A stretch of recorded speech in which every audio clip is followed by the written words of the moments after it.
Hi, Devin. Hi. This is going to be a very unusual Thank interview. God. Yeah. Because all the interviews tend to have the same questions. So this is not typical questions? Is that what you're telling me? I hope so. I hope so. You know, I usually consider myself as a non-nerd, and I must confess that I think I don't know as much about you as I maybe should. That's why I have a boyfriend. Good. More or less. I understand. So you see, I think our demographic is made up primarily of socially inept males, but they usually have jobs, and they're usually fairly kind. So I think that you're very fortunate to be with your man. I hope so. You hope so? Yeah. You don't really know yet? Yeah, let's see how this goes. All right, good. All right. Good. What's the name of your show? What's the name of your show? Which show? This one. This one, it's called the Devin Committee, the German one. Wow. Yeah. The Devin Comedy? I like that. Committee. The Devin Comedy. What is... Oh, the Divine Comedy.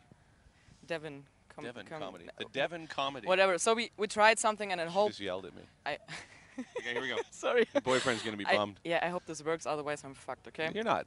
Well, we're going to make it work. We're going to Katy Perry our way through this.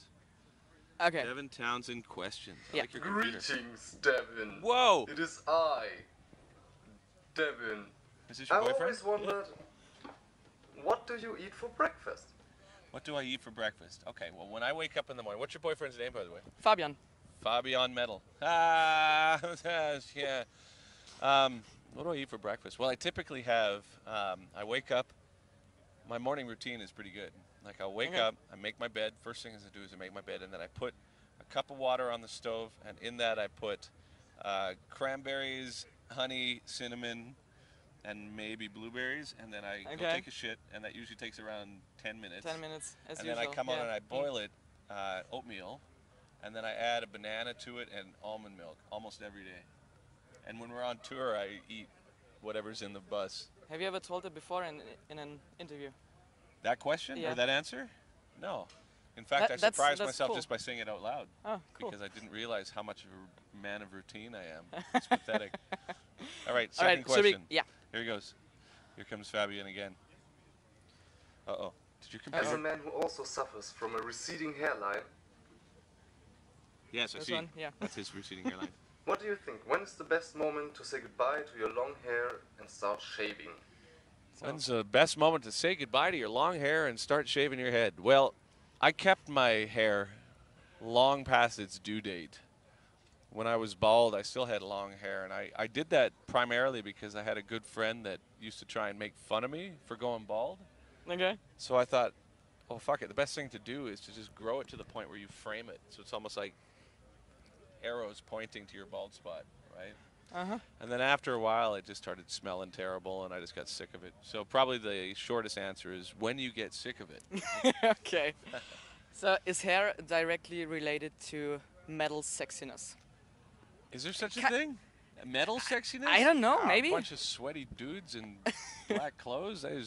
This is No? possibly the most sexless genre that you could find, but I think it makes it easier to manipulate yourself in middle age because there's no real need for you to pursue sexiness as a fundamental aspect of your work, right? Mm-hmm. So you're talking to the wrong guy when it comes to that. Yeah. Okay. Sexiness for me is, I don't know. What is sexiness for me? Food. Food? Yeah. But there's emotional sexiness. Emotional sexiness? Yeah, All there right. is.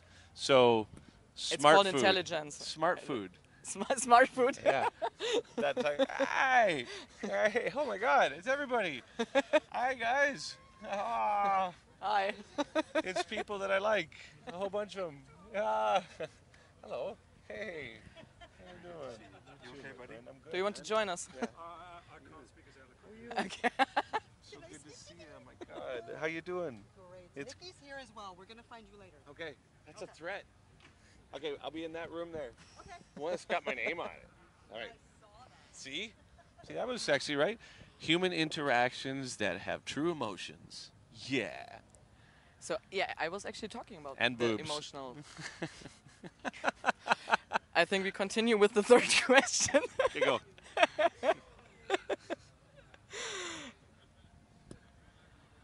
All right. What's he say? The moth. Moth. What is it? Give me details. Give me something to wank to at night. Wow. Wow. Doesn't see me smile, does he? That's really creepy. Okay, the Moth is a project that I think I'm going to do next, and typically how I work is I go between an album that has some sort of commercial potential, like Transcendence, where it sounds like what I do, and it's sonically in line with what's cool or whatever, and I do like it, and each time I do a record like that, the career goes up. But then I get bored and want to do something else, and so the Moth is the something else that comes next, which is essentially it's a opera, I guess. Yeah. With the symphony I and choir and a theme that is I'd say provocative on some level, but not intentionally so. It's just it seems like it's something that I would really enjoy doing creatively, and I'm in the formative stages of it at this point, so the parameters of what it is and what it isn't hasn't been defined yet, but I'm hoping that it's something we could do as like a Broadway style play with a lot of projection mapping, but there's a good possibility that it could end up being a graphic novel, so we'll see.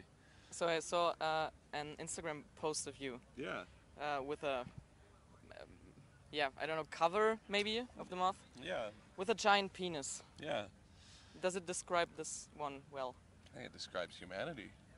It's like everything's power, and I think ultimately as biological entities, it's like every bit of power that we're trying to accumulate comes back to procreation on some level. So all the political, religious cockfighting is literally that. It's like typically men with issues about their penis, all connected ultimately to sex and power, and ultimately maybe sex is like some sort of analogy for connection to something that's divine. Yeah, but is it only that? What? Sex? Yeah. Well, it's procreation and it's love and it's all these things as well, but I think there's also an aspect of that that is taken for granted, and a lot of the times, maybe even if it's not directly related to sex, maybe power is so biologically tied to that. I mean, I don't know. That it seems like when I see politicians making such grotesque statements, a lot of the times I think to myself, well, I wonder how much of that is like,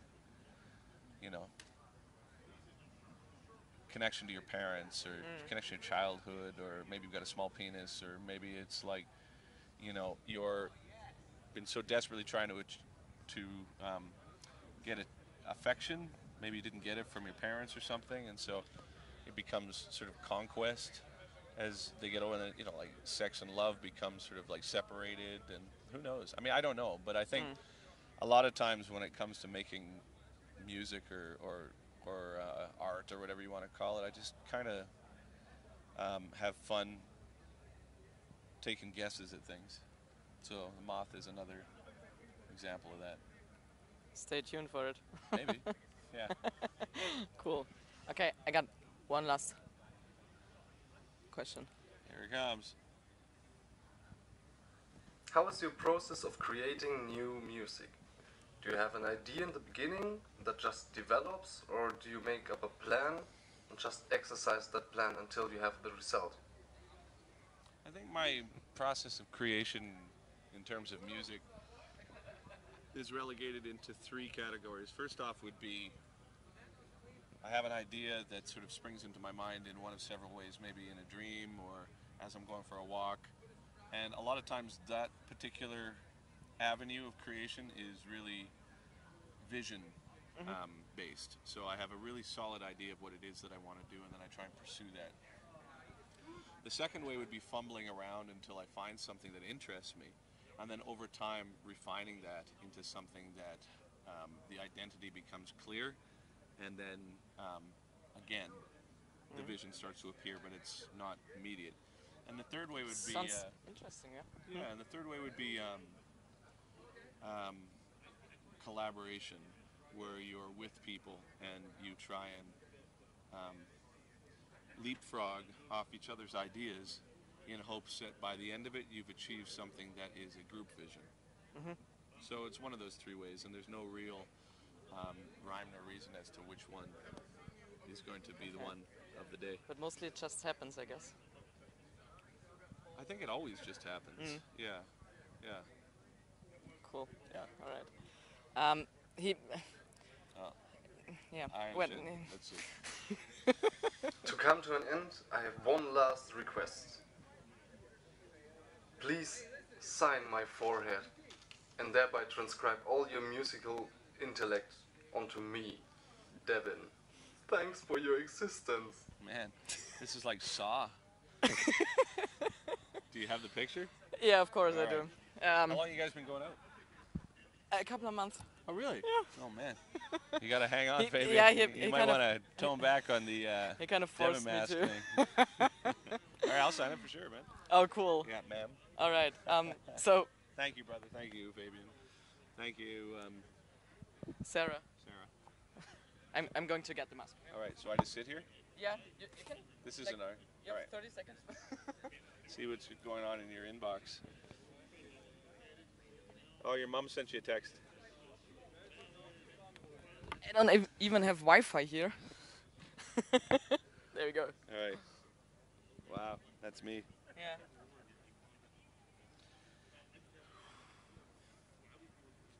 I hope you're satisfied now, Fabian. All right, is it Fabian? Yeah.